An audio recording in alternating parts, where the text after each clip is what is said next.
آج کی داستان دل میں کچھ اور زباں پہ کچھ اور ہے. I was just joking یار. اندر سے معلوم تھا تو لائف میں کچھ کرے گا. نہیں جھوٹ بول رہا ہے. معمول کے مطابق D G I S P R صاحب نے پریس کانفرنس کی کیونکہ انہوں نے کہا تھا کہ وہ خود ہی آ کے چیزوں سے آگاہ کریں گے عوام کو. چند باتیں ان کی زیر بحث لاتے ہیں. شروعات بلوچستان سے کیونکہ بلوچستان سینٹر آف اٹینشن ہے. اب اس کی وجہ کیا نکلتی ہے یہ بھی دیکھا جائے گا یا وقت بتائے گا، مگر میرے نزدیک یہ ہاٹ فیورٹ ہے اس وقت اور اس کی وجہ انٹرنیشنل ہے. تو اسی وجہ سے ہی نیشنلی بھی بلوچستان توجہ کا مرکز بنتا جا رہا ہے. D G I S P R صاحب نے بولا کہ بلوچستان میں احساس محرومی کا منفی بیانیہ بنایا جاتا ہے. مطلب ایسا کچھ نہیں ہے. یہ وہی سوچ ہے جس کے بارے میں سردار اختر مینگل صاحب نے، جنہوں نے حال ہی میں استعفیٰ دیا تھا، انہوں نے بولا تھا کہ یہ جو انسٹیٹیوشنل سوچ ہے جب تک یہ تبدیل نہیں ہوگی بلوچستان کے حوالے سے تب تک کچھ فرق نہیں پڑے گا. اور بلوچستان کے حوالے سے D G I S P R صاحب کی پریس کانفرنس دیکھ کے یہ محسوس ہوا کہ سردار اختر مینگل صاحب نے صحیح کیا ہے استعفیٰ دے کے. مطلب اتنے سالوں سے جو بلوچستان میں ہوا ہے وہ احساس محرومی نہیں، بھٹو کے زمانے سے یہ محرومی شروع ہوئی ہے. یہ فیکٹ ہے اور ابھی تک اس کو تسلیم کرنے کا کوئی پروگرام نہیں. خیر، جب پالیسی سٹیٹمنٹ یہی ہے کہ بلوچستان میں کوئی احساس محرومی نہیں تو پھر صورتحال کا جو حل ہے یا حل کرنے کا پھر ظاہر موڈ تو ہے ہی نہیں.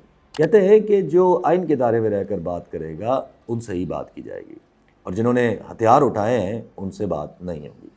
یہ بات بالکل ٹھیک ہے، ہتھیار اٹھانے والوں سے بات نہیں ہونی چاہیے، لیکن جو لوگ آئین کے دائرے میں رہ کر آپ سے بات کرنا چاہتے ہیں، تو ایک تو ایم این اے تھے مینگل صاحب جن کو اسمبلی میں بولنے نہیں دیا گیا، اور جو روڈز پہ ڈاکٹر میرنگ بلوچ کے ساتھ ہیں ان کو تو آپ دہشت گردوں کا سپورٹر کہتے ہیں. تو اب بات کس سے کریں گے؟ کسی سے نہیں، کیونکہ جب یہ سمجھا جا رہا ہے کہ بلوچستان میں کوئی مسئلہ ہی نہیں ہے، وہی جو ہمیں D G I S P R صاحب نے سمجھانے کی کوشش کی کہ کیسے بلوچستان جان کی طرح رکھا جاتا ہے پاکستان میں، بس چند دہشت گرد ہیں ان کو کچلا جائے گا اور بس سب کچھ ختم، سب کچھ زبردست بہترین. یہ خطرناک قسم کا ڈینائل ہے ہماری اسٹیٹ کی طرف سے. تو کشن نہیں ہے؟ میں کشن نہیں ہوں. تو کشن نہیں ہے؟ میں نہیں ہوں. نہیں ہے؟ میں نہیں ہوں بولا، میں کشن نہیں ہوں بولا. خیر، جنرل فیض حمید کے حوالے سے سوال ہوئے. کہا گیا کہ جنرل فیض حمید نے اپنے سیاسی مقاصد کے لیے فوج کو استعمال کیا اور اس کے ثبوت موجود ہیں، تو اس لیے ان کا فیلڈ جنرل کورٹ مارشل یہ جو پروسیڈنگ ہے وہ شروع کی ہوئی ہے. بالکل ٹھیک ہے. پھر انہوں نے کہا کہ جب کوئی ملٹری کا آفیسر اپنے ذاتی اور سیاسی مقاصد کے لیے فوج کو استعمال کرتا ہے یا کرتے ہیں تو ان کے خلاف فوج کا خود احتسابی کا عمل فوراً شروع ہو جاتا ہے. یہ بات بھی ٹھیک ہے، لیکن صرف چھوٹے رینک کے آفیسرز کے لیے ہی ٹھیک ہے یہ بات. یہ ایٹ لیسٹ ماضی تو ہمیں یہی بتاتی ہے. اگر ایسا نہیں تو پھر جنرل فیض حمید جب اپنی پوسٹنگ پہ تھے تو تب کوئی کارروائی کیوں نہیں ہو رہی تھی ان کے خلاف؟ پوری طرح فیض آباد دھرنا یہ سب کچھ، یا جو یہ اس وقت ہو رہا تھا وہ جنرل فیض حمید کی صرف نہیں اور پورے ادارے کی پالیسی تھی؟ اگر ایسا ہے تو پھر فتنہ اور خوارج جن کو کہا جا رہا ہے ان کے ساتھ جو سیز فائر کرنے کا جو فیلڈ ایکسپیریمنٹ تھا وہ ظاہر ہے پھر پورے ادارے کا ہی ہوگا. اچھا، جب سوال ہوا کہ اگر جنرل فیض حمید ایسے تھے، ان کا ایک ٹلٹ تھا، تو ان کو جنہوں نے ترقی دی اور جنہوں نے ان کے اپوائنٹمنٹس کیے یہ ساری کی ساری، یعنی نام لیے گئے جنرل نوید مختار صاحب کا اور جنرل باجوہ صاحب کا، تو پھر D G I S P R صاحب نے طنزیہ انداز میں کہا کہ prime minister D G I S I کی اپوائنٹنگ اتھارٹی ہوتے ہیں، تو ان کا نام کیوں نہیں لے رہے؟ تو پھر ہمارا بھی ایک سوال ہے کہ اگر ایسا ہے تو پھر ابھی جو ڈی جی آئی ایس آئی ہیں جنرل ندیم انجم، ان کو باجوہ صاحب نے کیوں اپوائنٹ کیا تھا؟ اور جب عمران خان صاحب کہہ رہے تھے کہ پرائم منسٹر اپوائنٹنگ اتھارٹی ہے تو تب مسئلہ کیا تھا؟ اب جب سوال ہوا کہ کیا پرائم منسٹر عمران خان صاحب کا ملٹری ٹرائل ہو سکتا ہے، حالانکہ مجھے یہ گارنٹی ہے، لکھ لیں آپ مجھ سے، کہ ملٹری ٹرائل کا سوال بھی نہیں پیدا ہوتا اس وقت جو ملک کے حالات ہیں ایٹ لیسٹ. لیکن D G I S P R صاحب اب کھلا یو ٹرن تو نہیں لے سکتے نا. تو جناب نے صرف اتنا کہا کہ اگر کوئی شخص، کسی ایسے شخص جس کے اوپر ملٹری ایکٹ لاگو ہو رہا ہے، اگر اس کو اپنی ذاتی اور سیاسی مفاد کے لیے استعمال کرتا ہے تو وہ چاہے کسی بھی عہدے پہ ہو اس کے خلاف کارروائی ہو سکتی ہے۔ تو پھر مجھے کوئی جواب دے کہ اول تو DGISI کا جو رینک کے افسر ہوتے ہیں وہ لیفٹیننٹ جنرل ہوتے ہیں، اور اگر وہ ریٹائر ہو جائیں تو وہ ادارے کو استعمال کر نہیں سکتے، اور اتنے ننھے کاکے تو تھے نہیں کہ عمران خان صاحب نے ان کو استعمال کیا۔ اور بھائی جان میں 1000 بار کہہ چکا ہوں کہ کسی پولیٹیکل ریزنز کے لیے فارمر DGISI کو سزا دینا یہ انتہائی مشکل کام ہے، یہ فلڈ گیٹس کھولنے کے مترادف ہے، and in the long run یہ چیز اسٹیبلشمنٹ کو ویک کرے گی۔ باتیں کچھ بھی کر لیں، دل میں سب کو پتہ ہے کہ ہم جو بول رہے ہیں وہ کر نہیں سکتے۔ مطلب آپ دیکھیں جنرل باجوہ کے جو بھائی ہیں ان کو استعفیٰ دینے کا موقع دیا گیا، یہ جو ابھی PIA سے نکالے گئے ہیں، حالانکہ ڈگری جعلی تھی اور وہ 1977 سے جاب کر رہے تھے۔ اتنا تو دم ہے نہیں ہمارے اندر کہ ہم نوکری سے فارغ کریں، پینشن ختم کریں، ریکوری کریں ان سے، لیکن ظاہر ہے جنرل باجوہ کے بھائی ہیں تو استعفیٰ کا موقع دے دیتے ہیں اور قصے کو، کہانی کو یہیں ختم کرتے ہیں۔ افسوس ہوتا ہے اتنی لمبی لمبی پریس کانفرنسز ہوتی ہیں، اتنی شدت والی لینگویج استعمال کی جاتی ہے، یقین دہانی کروائی جاتی ہے کہ ٹیررزم کو کچلا دیں گے، یہ کر دیں گے، وہ کر دیں گے، آخر میں جا کر 16 سال کے بچے کو کڈنیپ کیا جاتا ہے، وہی جو اسلام آباد سے ہوا ہے۔ میٹرک کلاس کا بچہ ہے یار وہ فیضان عثمان، کیا بولے بندہ، کیا جرم کیا ہوگا ایک انڈر ایج بچے نے۔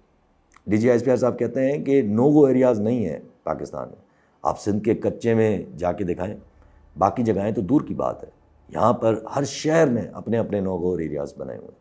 ناظم جوکھیو جس کو پیپلز پارٹی کے سٹنگ MPA اور MNA نے مارا تھا، وہ بھی اسی سزا میں مارا گیا تھا کہ اس نے ایک نو گو ایریا میں جا کے ویڈیو ریکارڈنگ کر لی تھی۔ لیکن 16 سال کا بچہ 2 مہینے سے غائب ہے، کس لیے؟ مجھے نہیں پتا کہ وہ بچہ بلوچ ہے کہ نہیں، لیکن 16 سال کے بچے کو اس طرح اغوا، 2 مہینوں سے غائب، میرا دماغ کام نہیں کر رہا کہ یہ کیا ہے۔ اس لیے اوپر والی باتیں تو مجھے بالکل پتے نہیں پڑ رہی۔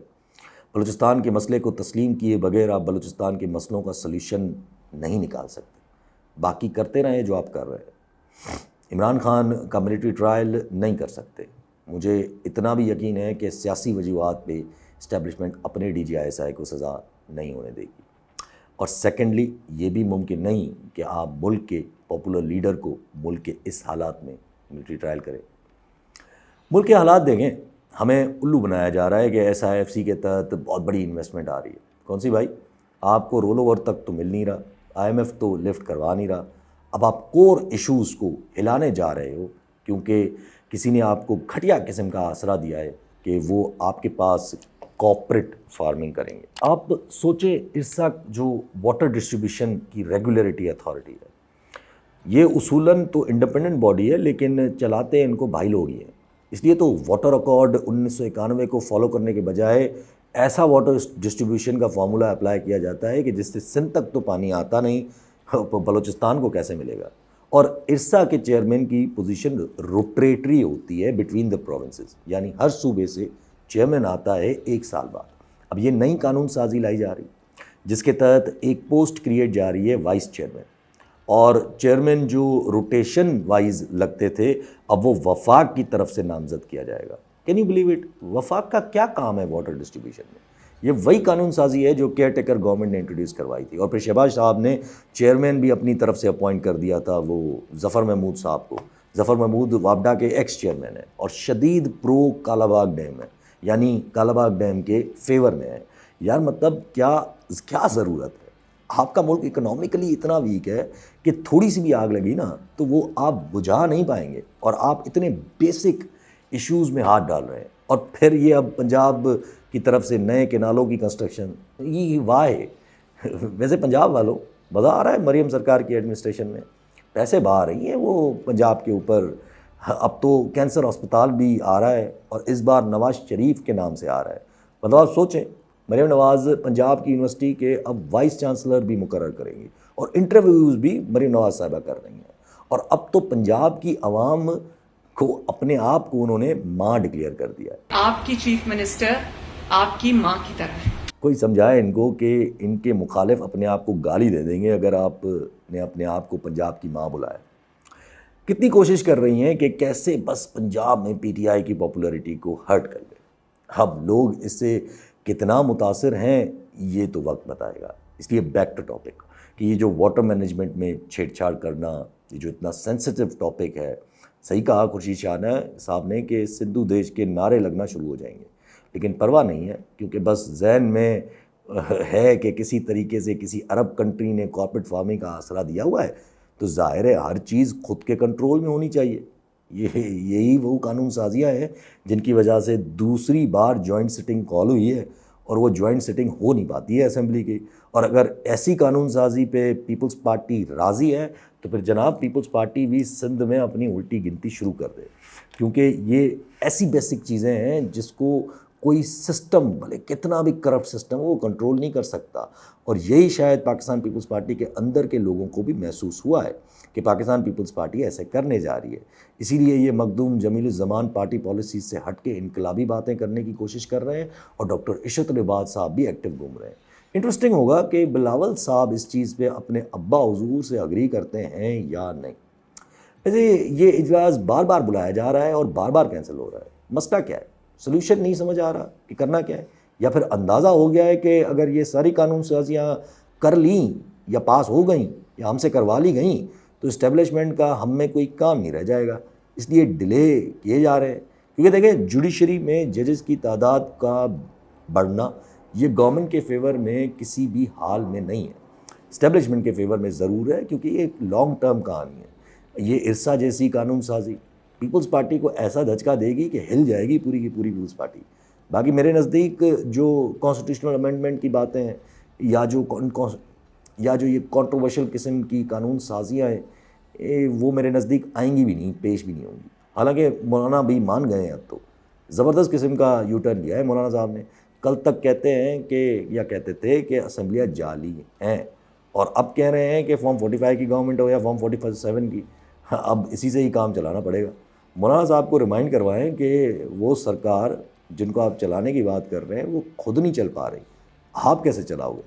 اس لیے آئی ایم شیور مولانا صاحب نے دوبارہ یو ٹرن لینا ہے کچھ دنوں میں، اور اپنے پرانے موقف پہ واپس آئیں گے کہ یہ اسمبلیاں جعلی ہیں، کیونکہ مولانا نے خود ہی بولا تھا کہ ہمیں صرف استعمال کیا جاتا ہے، تو پھر نہ ہونا استعمال سر جی۔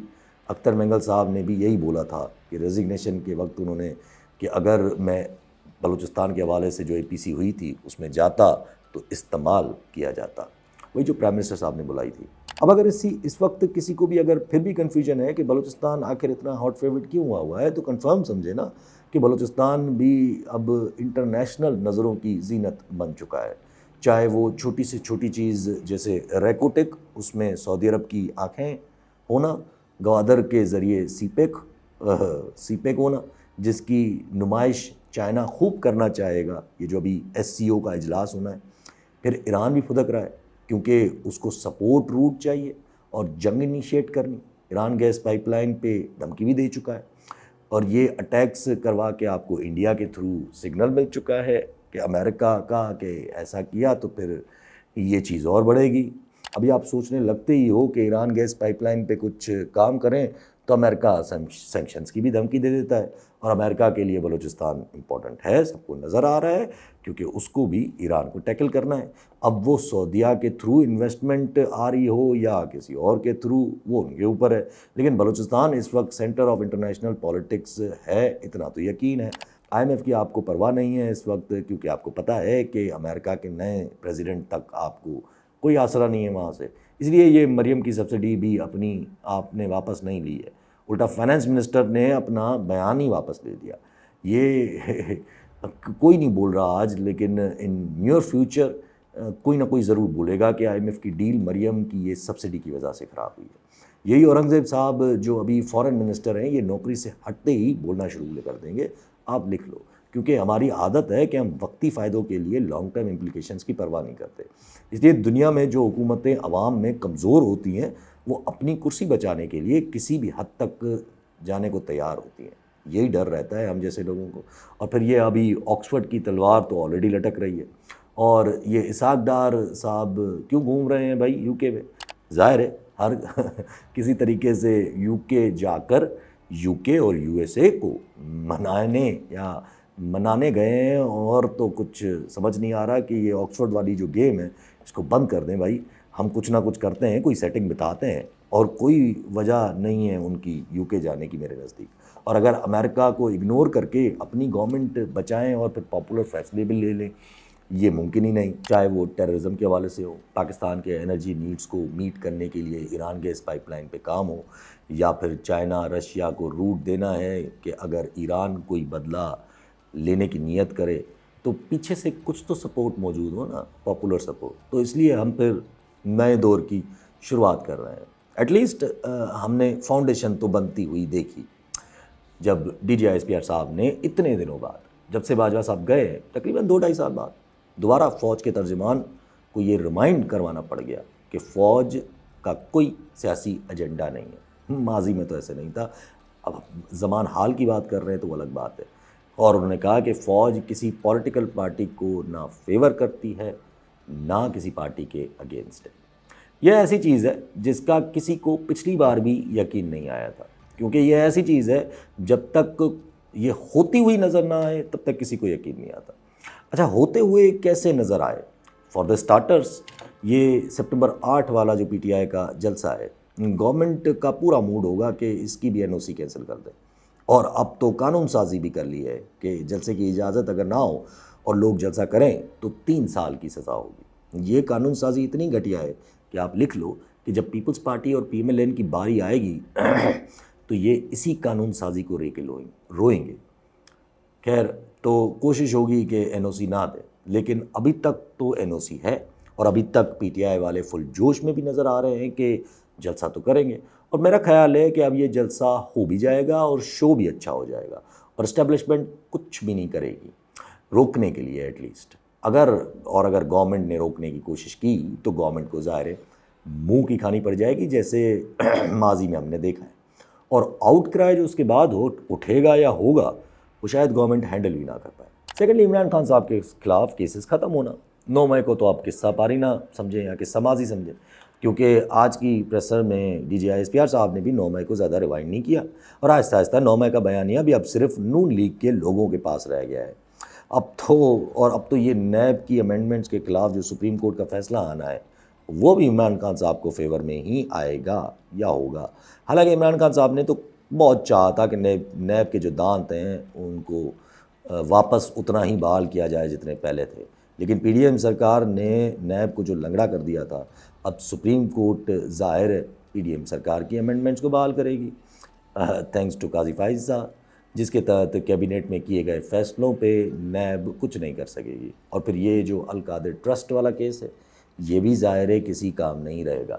اس کیس میں تو ویسے بھی ہاتھ ڈالنا فضول تھا، کیونکہ سب کو پتہ ہے کہ اگر اس کیس میں عمران خان کو سزا آئی تو ظاہر ملک ریاض صاحب کو بھی آئے گی. اور اب یہ فائنلی اے پی سی، جس کی وجہ سے آج پی ٹی آئی والے اور گورنمنٹ والے ایک ساتھ بیٹھے بلوچستان کے حوالے سے اے پی سی بلائے جانے کے حوالے سے. آپ کو کیا لگتا ہے کہ اس اے پی سی میں صرف بلوچستان کے حوالے سے بات ہوگی کیا، یا پھر پی ٹی آئی کے ساتھ سیٹلمنٹ کی بھی باتیں ہوں گی؟ اب جب کمپرومائزز کا دور شروع ہو گیا ہے تو سوال تو ابھرتا ہے نا کہ اب پی ٹی آئی کون کون سے کمپرومائزز کرے گی، اور پھر ان کمپرومائزز کی بنا پہ ملک کو کیا کیا کمپرومائزز کرنے پڑیں گے. That is the biggest question. ہماری مانگیں پوری کرو. مانگے کیا ہیں؟ انقلاب زندہ باد. ہاں وہ تو ٹھیک ہے، پر مانگے کیا ہیں؟ تاناشاہی نہیں چلے گی کس کی؟ کسی کی. ارے مانگے تو بتاؤ. کلا سخی جی سے ہماری مانگیں ہیں. بھیا، ہم کلا سکی نہیں پھول سکی ہیں. اے بولنا. تم غلط گھر کے سامنے پردرشن کر رہے ہو. یہ پھول سخی جی ہیں. چلو نکلو یہاں سے. اچھا، okay, sorry, fine, relax, don't mind.